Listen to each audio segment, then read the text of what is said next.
Hi, this is Growing My B2B Brand, where we discuss ways companies can grow to the next level and achieve their goals. We'll look at improvements that are immediately actionable. Let's get started. So today we have Jeff Sopko. He is from Audience Acuity as well as Woodside Ventures. Jeff, thanks for being with us today. Hi, Cara. Thanks for having me. Sure. So, I've known you for many years now at this point in time, hard to believe, but you've done some really interesting things in your career. And so I wanted to ask you some questions, especially on what you're doing with your current endeavors. And so, one of the things that I found interesting about looking at your background and also what your companies are working on and things like that is that, marketers are investing a lot of time and energy in SEO and online advertising and content marketing, but these seem often like investments in a future pipeline rather than near-term conversions. And I wondered what ways you found to maximize the impact of organic and paid traffic. Sure. So, obviously, I guess the precursor to that is the world we're living in has changed, right? And organizations, consumers have been, pushed heavily into this digital path, right? So, I think that has renewed some focus and brought some newer, more innovative strategies into play for what you just mentioned. Paid advertising, which has its has certainly its benefits, and traditional SEO, which I think has been reinvented over the last couple of years, and content is playing a more important role than ever, right? Today it is a battle for great content. You can't just have good content as a brand; you need to have great content, right? So, if I think about those things, I think that in my current role, I lead strategy for Audience Acuity. We help organizations. We have a foundational data layer that helps people drive engagement across a variety of channels. So we really think more about in terms of paid and advertising and how we reach people in that world. But in my role and in my experience as a partner and a close friend to the Woodside team, they focus heavily on SEO. And so what I've seen happen with SEO is that certainly it's more important than ever. Results that people are getting are unique, and it's really about three strategies today. It's about honing in and understanding which keywords Google values, right? So which keywords Google values and that they can rank, and then amplifying your content around those keywords. So if you think about SEO is important to brands because it's organic, right? And it's so brands are looking to find pillars around their brand story or products or whatever that resonate with people that search high, and that we can amplify that content and get that up into the Google ranking, up into that first page of Google ranking. So there's some really unique strategies that are beyond just putting title tags and metadata into the websites, which used to be out there. It's really about this content amplification, really generating referring domains and backlinks. So having people talk about your brand or your products, or an apparel category, et cetera, in a way that can move that up in the Google ranking. And there's some great strategies for doing that today, but it's about content. The other side that we're seeing with the SEO side is really finding what we call micro influencers. And that's really honing in on people that have influence, not your traditional influencer, but the everyday person that can start to talk about your brand, that can help drive referral traffic. And so those two things are I think some of the emerging strategies within the SEO side. There's some folks, Woodside does a great job with this in the brands they help. When we move over to the paid side, paid advertising is challenging, right? And primarily the challenge with paid advertising is all of the platforms and mechanisms that are available for paid aren't geared towards reaching the individual. They're typically geared towards reaching a household or a digital profile that has a skinny taxonomy, if you will. So it's all probable. We think we're reaching the right people. So there's a lot of wasted ad spend as a result of this. And what you read, half the traffic and keyword traffic in the click traffic on Google is non-human, right? So there's just a lot of ways that you have to, the paid side is very tricky, but the key there is let's make sure we can get an addressable audience that's based on real people in the real world and activate against that. So those are two of the trends when you talk about SEO and paid that we see brands looking to improve on in this business climate of everything being digital. Yeah, that's really interesting. I mean, it really makes me think about, we're talking about technology and, how we can go out and reach people, but, also the importance of identifying and interacting with the correct audience.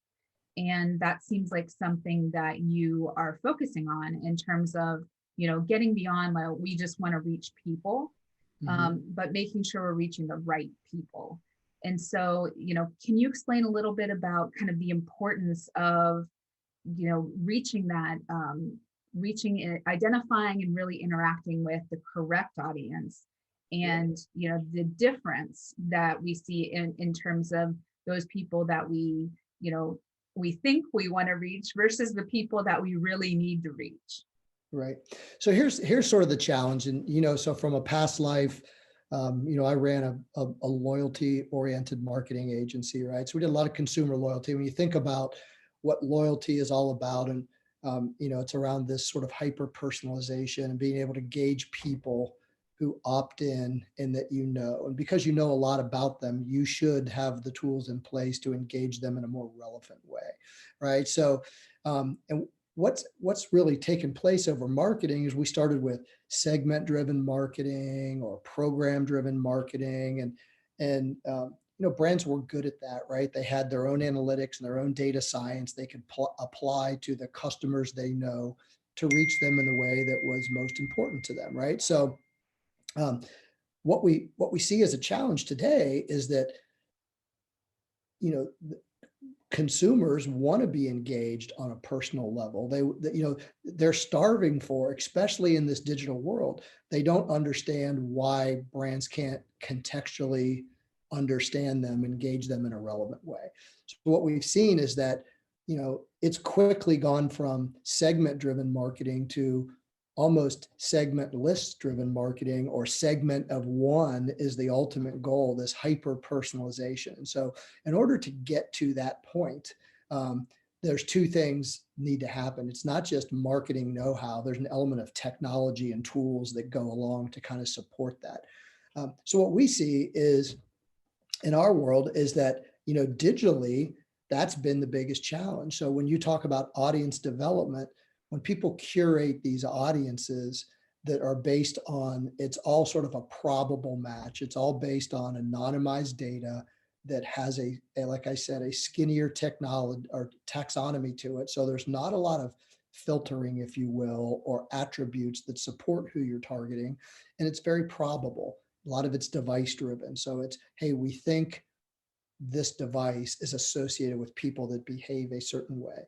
And so that's been a challenge. So your traditional digital oriented advertising and marketing has, we see ads that chase us around that are irrelevant, right? And that's why that is. So I think what's happening, sort of the shift, the paradigm shift here is that, and what we certainly are advocates of, is the only way to get around some of this click fraud that you see, or this audiences that don't have a deterministic, if you will, match to them, is we now have the ability to target people in the real world. So offline audiences that now have digital utility tied to those. So actual digitally generated identifiers that we can market against digitally. So we can go out and say, let's create an audience of people in the real world who we know how we want to apply our marketing to. We can use offline data science. We can use all this stuff, but we have a digital utility. And we see this is where sort of the marketing and where the technology and when the MarTech is going, is now this individually compiled data that can be used digitally to reach people with a more relevant message with the appropriate advertising. And you think about the trends that are happening, people are, just think about what's going on with the easy examples like addressable TV.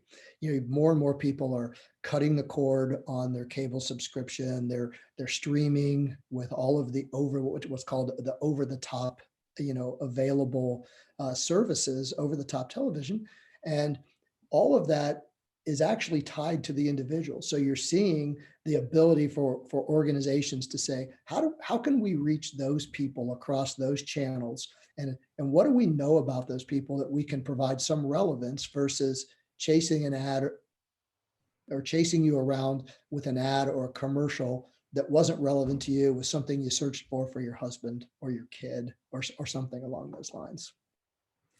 So you're making me think about my YouTube TV subscription in a whole new way, it is kind of crazy how the technology we use really has learned so much about us. I mean, so one of the tools I talked to with another podcast guest a few, a few episodes ago is about a couple of technology tools.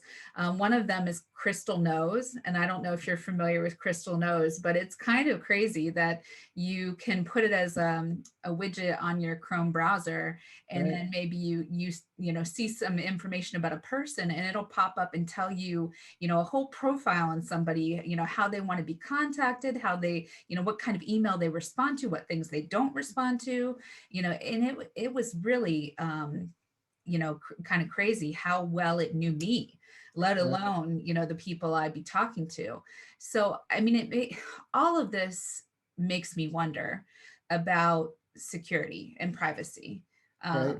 because that's something that we have to really deal with now. I mean, not that we didn't before. It was, we were supposed to be able to opt into things, but there's so much technology out there that's watching us that is not kind of an opt-in thing. But now that we have like GDPR and stuff like that, how has that changed the way we look at privacy and what it means to opt in?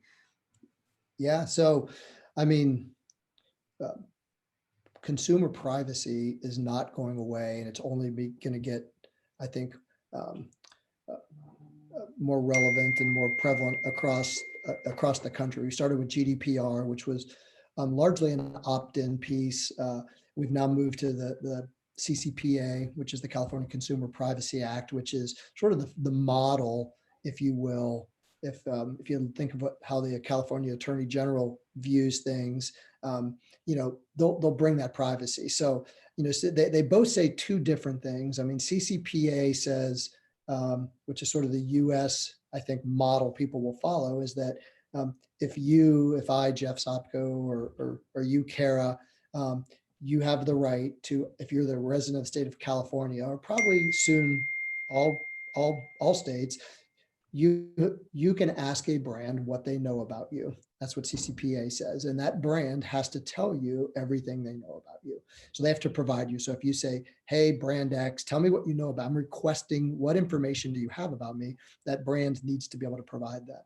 The challenge for brands isn't so much, there's a concern, the consumers want to know this and they have the right to know it. The challenge for organizations is, as you know, from our past life and our time together, there's a lot of disparate information at the brand level. So what a brand knows about you is typically scattered across channels, systems, databases. And so it's difficult in many cases for them to be able to say, here's what we know about you, Jeff, or here's what we know about you, Cara, because they can provide you something, but there's not a unified single source of where all that information stays. So what a lot of brands, it's interesting, the privacy kind of cuts twofold. A lot of brands are looking for companies that can help them bring all of their first party data together in one place, right? Across channel, and stitch that together so that they can be compliant with what they see as this growing privacy piece.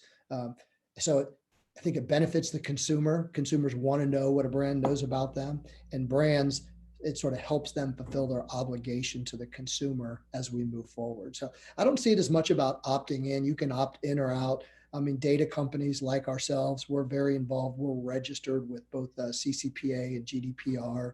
Um, it As we look to participate in those areas, we have it, it's part of our ethos or our fundamentals to be compliant and to make sure that we're helping brands understand and being able to communicate with their consumers what they know. Yeah, I think, from my perspective, I guess as, a marketer and somebody that works with clients, um, the scary part is it sounds so complicated. And sorry, there's another one of the Artemisimo cats, showed up there, but, um, it does seem complicated. And I think that's one of the things that, from my perspective, as a marketer and from, somebody that advises startups and other companies, that's, I think, one of the challenges. And so, as I just mentioned, I do work with many startups, and, how can they take what we've discussed today and make progress on their own, or can they afford some of the resources we talked about? Yeah. So I think we didn't, the circumstances we live in today, I don't see behavior. So when we think about the business landscape for companies out there today, um, we talked about the digital path. I don't think behavior is going to revert. I think consumers have decided that this is how they're choosing to engage. The people that weren't digitally engaged are, and I don't see many people reverting back. Right? I'm not saying people won't go to stores and shop, etc., but I think that the digital channel is here to stay. Right? So brands themselves now have a challenge to say, how do we unlock the potential of that channel for us? Right? And so how do we think about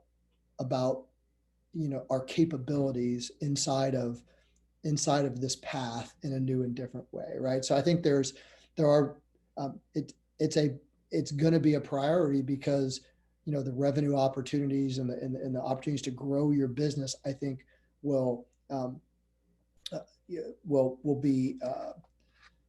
be driven by how they choose to understand and engage in this path. So I think I think getting outside help from either your firm or others is really important. We see in our case, in our business, um, you know, I don't know that it's dramatically changed, but we see much more interest by a lot of business sectors, and they're looking to engage and really sort of double down in their investments in their technology. So they really are exploring, do we have the right marketing technology, the right MarTech or the right ad tech to be able to thrive in this space? If not, who can help us and help us understand how do we go do this? Two, they're looking and saying, hey, within these sectors, how can we best reach people? Because this being able to contextually understand and engage people in a relevant way will be a difference maker.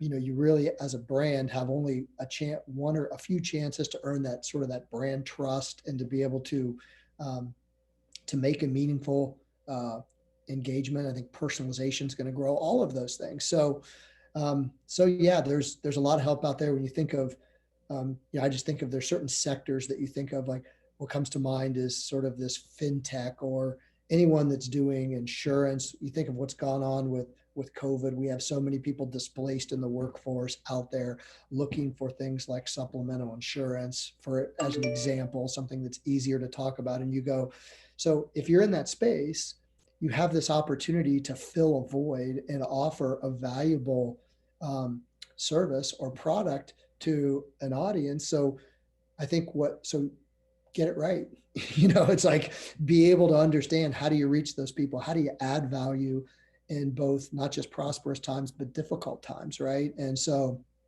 I do think that certainly what we see and on both, and I know what the Woodside team sees, is that, business is actually good and it's thriving because people are trying to understand, and they do need guidance, like I said, and hopefully this is something that you can fold into your business and help you grow and thrive as well. Yeah. I mean, definitely. It's something that I, want to help people with. And I think that, again, it is something that it's a large issue and Mhm. something that, we really have to systematically rethink a lot of the things that we've been doing. And some of the, I'm dealing with that even from the standpoint of, the difference between, inbound marketing versus account-based marketing. Mhm. And, it really seems like a lot of the things that we've discussed are ways that really help make account-based marketing more possible and Mhm. to work easier. Um, I'm wondering, I also, you were talking about different industry sectors and stuff like that. Are you seeing a lot of SaaS software companies want to engage with you from a connection standpoint, as well as from a, wanting to work with you as a client? I mean, so we in our business, we've this is, we're very much a startup too. We're in the disruptor phase. We've been around 4 years. We compete with a lot of large traditional companies in our space, but we're trying to bring a new and different and more entrepreneurial playbook, if you will, right? So we find, and the way we, so we do build, and we have found these traditional large martech companies are looking for agile, nimble companies that can enable or better enable their solutions. So along the partnership side, we have we have a lot of interest there, and we have a team of people that run that integration partner, martech partner, traditional consulting partnership group. On the individual level, we find that there's just a lot of individuals out there that are either um, retired or semi-retired, that might have been in a leadership position inside of their last organization within a given sector. So I was a senior leader with an insurance company or a bank or a retailer or something like that. And they're looking for ways to bring value. So they reach out and kind of look at the market and say, hey, we hear things about these companies because we know there's an opportunity to provide, guidance and assistance. So we have people that sort of want to sort of hitch their wagon to us, if you will. I think the biggest challenge with companies today is, um, it's like this is just sort of my personal feeling. We when we start our careers, I'm a guy in my 50s, right? So we typically start out in corporate America, right? And this is the path people typically start out with. They move into corporate America, they work some time, and they decide, do they like corporate America or do they like really the private sector? And are they more either entrepreneurial, or do they have different things on their professional scorecard, if you will, that they want to accomplish? And so I think today, what is really interesting and how this plays out is, I'm a guy who's always enjoyed, um, you know, the freedom and the contribution and what you can keep on your professional scorecard in that private sector. So I think that what's really sort of a game changer today is finding people that you like to work with, and that share, not just share a belief that you claim, so to speak, but exhibit the behavior that you think is important and that you think can help you, right? So I think when people just say, hey, are we gonna, can Cara bring value to us? It's probably more about not just, do we like Cara, but do we know, is Cara going to engage us in the grind, right? Is she going to support us in the process? Does she exhibit the things that, not just, a belief that we share, but does she or anyone else in business exhibit the character that we think is going to support that, right? And so when I think of companies today, there's so many choices out there. What we find is that, people really like doing business with people that they like and that they trust. And there's a lot of smart, capable people out there, and there's a lot of good firms, but, they're not always full of good people, right? So, we're having a conversation about strategies and tactics and how we accomplish them. What I think is equally important, and where we all can make a difference, is, bring those set of values to bear for your clients, and, engage with them in the grind, and be collaborative, and live the belief, that you share. And that, I think, those get as many good results as a piece of a piece of software isn't going to help people accomplish that. Really, it's the people that that support that engage it. So when we talk about account-based or partner-based or referral, I tell people, work with people that you like and you trust, right? And at the end of the day, that'll probably get you as far as anything else, right? Yeah, I mean, I think that, people can be inspiring, and the people that you work with, especially now, I mean, working on my own and finding companies that I want to work with, a big part of that, like you're mentioning, is finding people where we have chemistry and we can really get together and make things move. Because when you're with, a person that you feel comfortable with and confident with, it's so much easier to move faster. Right. Um, so that's definitely something, I'm experiencing as well. So we're running out of time. So I wanted to ask you, my last question is, what do you think the biggest opportunities are for organizations and agencies in the first quarter here in 2021?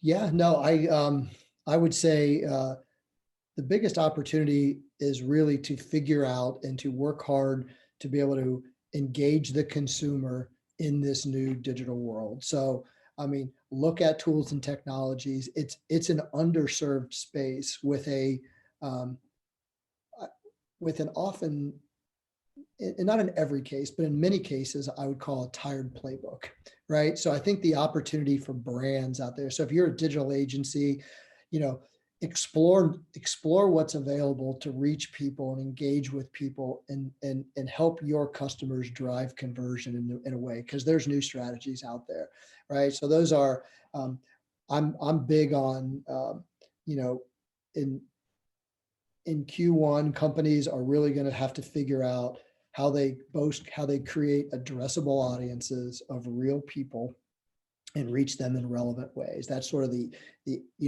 brand, the agency piece.